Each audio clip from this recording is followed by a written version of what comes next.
إلهي ألف إلهي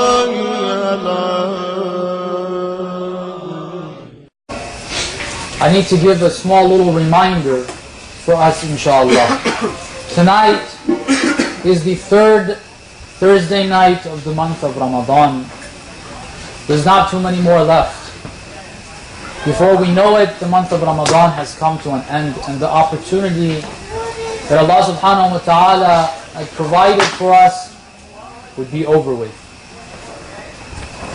Let's not forget to take advantage of this. Every Thursday night is a special night, but especially if it's in the month of Ramadan. And more importantly, tomorrow night is the beginning of the nights of Qadar, brothers and sisters. We have to take full advantage of it.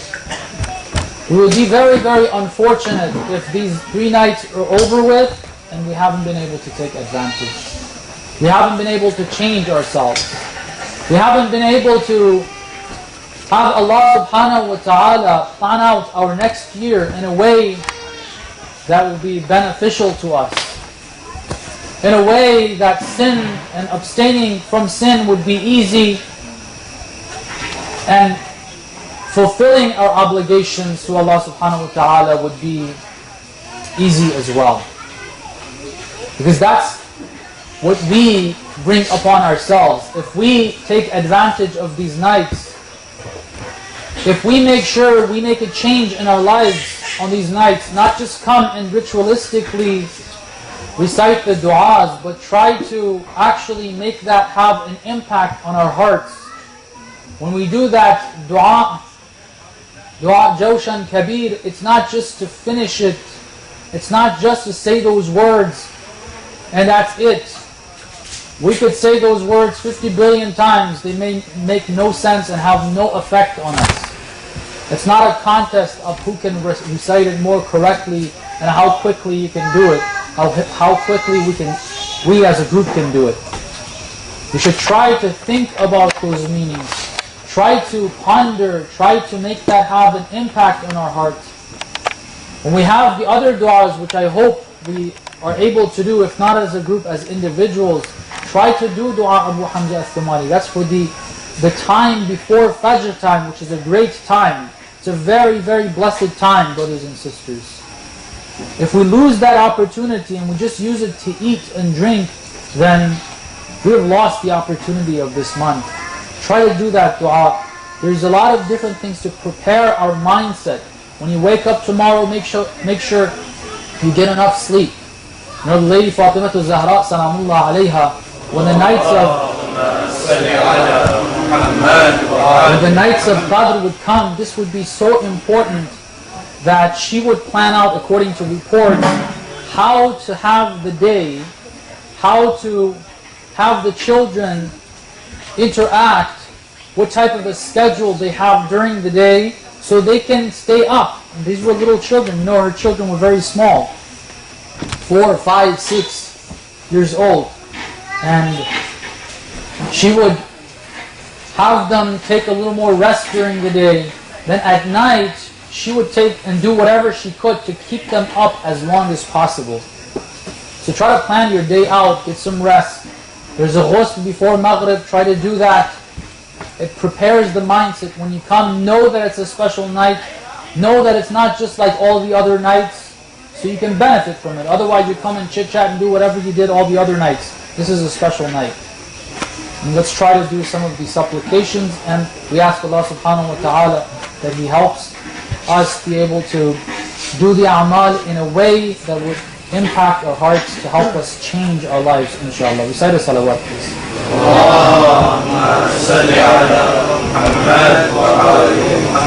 We were trying to understand some of the events that took place during the time of Amirul Mu'mineen salawatullah alayh. In order to benefit from that practical example, in order to benefit from that historic example, in order to see what people did, what the Imam did, what the good people did and what the bad people did, what those who were with the Imam did and what those who were against the Imam, how the people that were with the Imam turned against him, and so on and so forth. We're trying to go over that incident and try to learn more about it to put in practice. Brothers and sisters, if we don't try to put this in practice, if we don't take practical lessons from this, then we wasted our time. Now, we were talking about the battle of Siffin. We wanted to talk about this and learn the many lessons that exist in this story. We said that the Imam, right at the beginning of his khilafah, when he came to power, when people asked him to rule over them, he sent a letter to Muawiyah. He started talking to him and calling him, ordering him to come under the government of Amir al-Mu'mineen. He is required to come to pledge allegiance and give up his position in Sham. He did that, however, we said he wasn't able to deal with Muawiyah right at the beginning. He had to deal with the issue in the matter of Jamal in Basra, and after that was done, a little while later, then he started again talking to Muawiyah, sending letters back and forth. And we said that Muawiyah started to prepare for a battle with the Imam because he wasn't willing to give it up. There's actually signs that Muawiyah was trying to take on the Khilafah before Amir al-Mu'mineen came to power. And that's one of the reasons why Muawiyah, when Uthman asked Muawiyah for help, because he did, and Muawiyah could have provided that to protect the life of Uthman, he intentionally didn't do that. And one of the reasons is he wanted to be the Khalifa. Now, in preparation for the battle of Siffin, for the battle with the Imam, there's a couple of other things that Muawiyah did which are very beneficial in us learning about. Remember, we tried to describe how the map looks. You have Egypt, you have Iraq, you have Hijaz and Yemen down here. Now I said Yemen wasn't really part of the picture in the political involvement. The reason being, the major part of the people that were involved were actually, or had already left Yemen. In other words, a lot of these people that we talked about in Kufa, in Basra, even in Sham, a lot of them are from Yemen, like Abu Musa al-Ash'ari. The Ash'aris are a Yemeni clan, or the tribe of Hamdan, which were in Kufa. Amir al-Mu'mineen talks to Aref from Hamdan, Ya Haru Hamdan, Man Yamut Yarani. This is poetry that some of you at least have heard. Hamdan is a tribe from Yemen, they're over there in Kufa. In Sham, a number of those worshippers that we were talking about the other night, they are Yemeni tribes as well. So they're not involved from Yemen, but the Yemenis are involved in the other regions. We said there's two major regions that are active here in the movement of the Imam, and there's only one that Muawiyah has, and that's Sham. Egypt and Iraq are with Amir al-Mu'mineen salawatullah alayhi.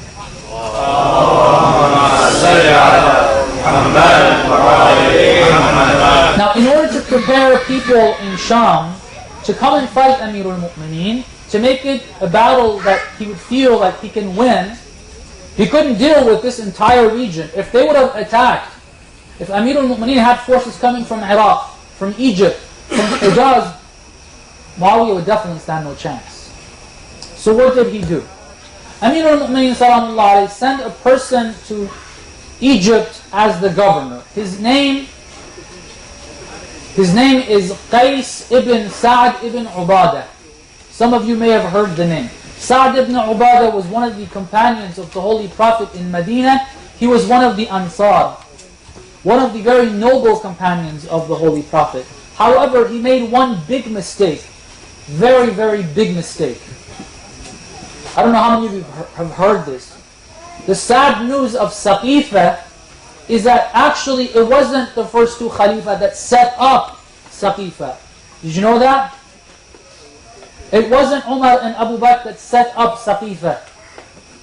They didn't set up a platform to take over the right of Amir al-Mu'mineen. It was actually the Ansar that did that. The Ansar, the Holy Quran praises so much. The ones that shared everything they had by the order of the Holy Prophet with the Muhajirin that had come, the Ansar, the ones that gave their lives, the ones that in the battle of Badr, They hadn't planned on fighting a large army. You know, they went out for a different purpose. Then when the enemy came with the large army, the Holy Prophet got news, according to the teachings of Allah subhanahu wa ta'ala in the Holy Quran, the Holy Prophet was supposed to ask the companions if they're willing to fight.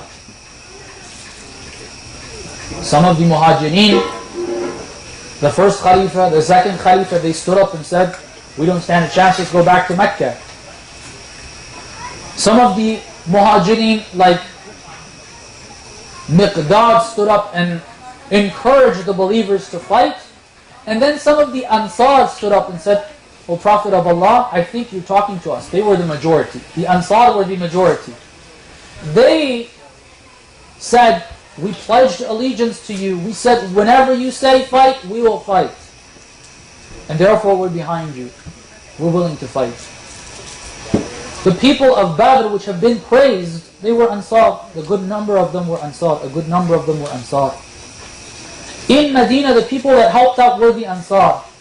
But on the day of the death of the Holy Prophet, the Ansar gathered and set up the Saqifa. Why? It's a long story. Remember that. Sa'd ibn Ubadah is one of the leaders of the Ansar. In fact, he was present there in Saqifa. He was one of the reasons why the right of Amir al-Mu'mineen was taken. However, the Ansar weren't innately evil. They made a mistake and they regretted it. A little too late, but they regret it and they paid for it. For example, Sa'd ibn Ubadah, Qais's father, he never pledged allegiance to the first Khalifa. And he was actually exiled to Sham, where they killed him. And a very funny death. They had the propaganda against those who rejected the first Khalifa. They killed him with an arrow, and the arrow had a note on it that it is the jinn. We jinns have killed this man. Yeah, right, jinns have killed him. People had killed him in order to kind of hide the identity of those who killed him, and also create fear in the hearts of those who did not accept the government and the khilafah of the first Khalifa. They made that story up. That's Sa'd. His son Qais was also the same way. They made that mistake, however, they turned back. Amir al-Mu'mineen went to the Ansar for help, even for the concept of khilafah, for him to take over that khilafah. He went to the houses of the Ansar for help because he could trust them. In the Khutbah al-Fadakiyah of the Lady Fatima al-Zahra Salamullah alayha, when she's first she addresses everybody in general, and she says many different things. Then she turns special attention to the Ansar and says, you the Ansar, I didn't expect you to do this. And she speaks to them. So the point is, Qais ibn Sa'd ibn Ubadah is one of the companions of Amir al-Mu'mineen with a long history. Now he's sent to Egypt. He's loyal. Now, what does Muawiyah do? Muawiyah thinks that if I don't do anything with Egypt, if they attack me from that side and also from Iraq, I'm not going to be able to win. So he has to take care of Egypt. How does he do it? First letter goes to Qais. He says a couple of things. He says, you guys, I know you felt a lot of things from Uthman, you saw a lot of wrong things. He mismanaged the wealth of the Muslims. He took that away from them.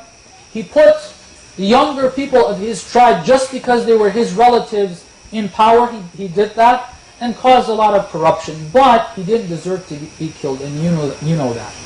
So his killing was wrong. He shouldn't have done that. And it was actually Ali who encouraged the people to do that, and he is responsible for the death of Uthman. He says these 2 points, and then he says that, look, if you join me, we are going to be going against Ali in order to take the rights of the blood of Uthman, that he was killed unrightfully and unjustly. He made these 3 points in the letter. When Qais gets it, he wants to deal with it. He sends a letter in response that he tries to hide his true response. He doesn't lie about what he truly feels about Muawiyah and his suggestions and what he has stated as facts according to Muawiyah. He doesn't respond directly he mentions it in a way that even Muawiyah realizes that he's kind of beating around the bush. He's not responding clearly. He's not making it clear if he's pro or against Muawiyah. But before I move on, this bit of the story right there is a very, very important lesson for us to learn. The first letter of Muawiyah. Now, there's misinformation there about what happened. We've talked about that. There's other examples. We will talk about misinformation a little more, where it comes from and how it's convincing. But for Qais ibn Sa'd ibn Ubadah, it's clear because he was involved with the whole incident in Medina with Uthman. He was involved with that. He knew all the details. So nobody could fool him about what happened. No one could fool him about Ali being responsible there. However, he told him, if you join us in going against Ali, I guarantee you, and I write it in this letter, that I will give you all of Iraq for yourself. All of it. We mentioned the other night, Iraq was very, very wealthy. You all know the story of Karbala. One of the very influential figures in that story is Umar ibn Sa'd. You don't know who Umar ibn Sa'd is. His father, Sa'd ibn Abi Waqqas, is one of the companions of the Holy Prophet. Umar ibn Sa'd knew that he's never going to see paradise if he goes against Imam al-Hussein. He knew that for a fact. It was clear to him. But the reason why he went there and committed the atrocities, a lot of times he would feel bad about things, but then Ubaydullah ibn Ziyad had Shimr with Umar ibn Sa'd. Shimr was a dirty person. He didn't care about anything. As soon as Umar ibn Sa'd would kind of shy away from doing something that was evil, clearly evil, he had Shimr there that would say, oh, I'll do it. And he didn't want Shimr to take credit for anything. That's why he would end up doing it, sometimes even worse. What caused him to go there was Ray, one of the cities of Iran, south of Tehran. Okay. It had a lot of wealth there. All of Iraq compared to Ray, you can't even compare the two. Iraq has much more fertile lands. There's a lot more wealth coming from that. The fight was over Iraq itself. Who your Imam is, you know what you're supposed to do. It's crystal clear. There's no guarantee you're actually going to choose to do the right thing. Okay. Because they will do one of two things, which they did. You've experienced this at a small scale. Some of us maybe, I don't know how much you experience in Canada, but people will experience this on a small scale, but it will be experienced on a larger scale as well. They'll come to you in two ways. They either try to butter you up with rewards, money, jobs, opportunities, influence, fame. They'll come to you for that. He said, what is that sunnah? They said, coloring your beard. Why don't you use henna or some other color and color it? And fulfilling our obligations to Allah subhanahu wa ta'ala would be easy as well. Because that's what we bring upon ourselves. If we take advantage of these nights, if we make sure we make a change in our lives on these nights, not just come and ritualistically recite the du'as, but try to actually make that have an impact on our hearts. When we do that du'a jawshan kabir, it's not just to finish it, it's not just to say those words, and that's it.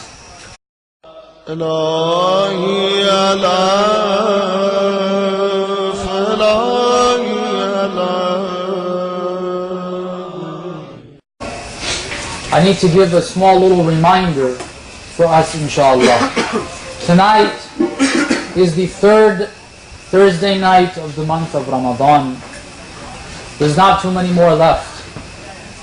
Before we know it, the month of Ramadan has come to an end, and the opportunity that Allah subhanahu wa ta'ala had provided for us would be over with. Let's not forget to take advantage of this. Every Thursday night, we could say those words 50 billion times. They may make no sense and have no effect on us. It's not a contest of who can recite it more correctly and how quickly you can do it. How quickly we as a group can do it. We should try to think about those meanings. Try to ponder, try to make that have an impact on our hearts. When we have the other du'as, which I hope we are able to do, if not as a group, as individuals, try to do du'a Abu Hamza al-Thumali. That's for the time before Fajr time, which is a great time. It's a very, very blessed time, brothers and sisters. If we lose that opportunity, night is a special night, but especially if it's in the month of Ramadan. And more importantly, tomorrow night is the beginning of the nights of Qadr, brothers and sisters. We have to take full advantage of it. We will be very, very unfortunate if these 3 nights are over with and we haven't been able to take advantage. We haven't been able to change ourselves. We haven't been able to have Allah subhanahu wa ta'ala plan out our next year in a way that will be beneficial to us. In a way that sin and abstaining from sin would be easy, and we just use it to eat and drink, then we've lost the opportunity of this month. Try to do that dua. There's a lot of different things to prepare our mindset. When you wake up tomorrow, make sure you get enough sleep. You know, the lady Fatima Zahra Salamullah alayha, when the nights of Qadr would come, this would be so important that she would plan out, according to reports, how to have the day, how to have the children interact, what type of a schedule they have during the day, so they can stay up. And these were little children.